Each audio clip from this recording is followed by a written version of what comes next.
লাইফটাকে জটিল বানাবেন না। অল্প কয়েকদিনের দুনিয়া এমনিই কেটে যাবে, এটা ওই দিকে যেন না ঠকি, ওইদিকে ওইটা খেয়াল রাখবে। ওইখানে ঠকলে সব শেষ, আমও শেষ, সালাও শেষ। ওইখানে যেন ঠকে না যায়, এটা খেয়াল রাখতে হবে। তাহলে প্রথম ফ্যাক্টর হচ্ছে সুখী সমৃদ্ধ জীবনের will make our life simple. Simplicity is the কি টু হ্যাপিনেস। আপনি লাইফটাকে সিম্পল করবেন, আপনি হ্যাপি হবেন। রাসূল সাল্লাল্লাহু আলাইহি ওয়াসাল্লামের জীবনের দিকে যদি তাকান, দেখবেন তিনি তাই করেছেন। সুবহানাল্লাহ। সহিহ মুসলিমের একটা হাদিস শোনাই আপনাদেরকে।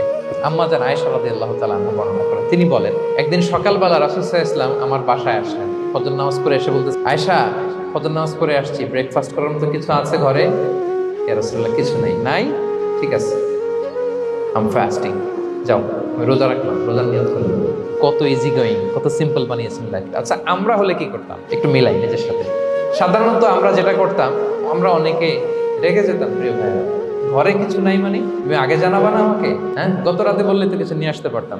সাধারণত এইভাবেই তো রিয়েক্ট করি আমরা, আগে জানাবা না কেন, আগে বলো না, রেগে যেতাম। অথবা বলতাম, আচ্ছা ঠিক আছে, এখন যে একটা কিছু ব্যবস্থা করি, দেখি কিছু পাওয়া যায় কিনা। এরকম অনেক ওয়ে খুঁজতাম। কিন্তু রাসূল সাল্লাল্লাহু আলাইহি ওয়াসাল্লাম এই কোনো অপশন না নিয়ে বললেন, ওকে, there is no food for breakfast, I'm gonna fast فإني صائمة। ঠিক আছে, খাবার যখন নাই আমি রোজায় রেখে দিলাম। সুবহানাল্লাহ।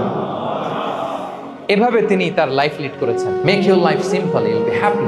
জটিল না করে সহজ করুন, আপনি হ্যাপি হবেন।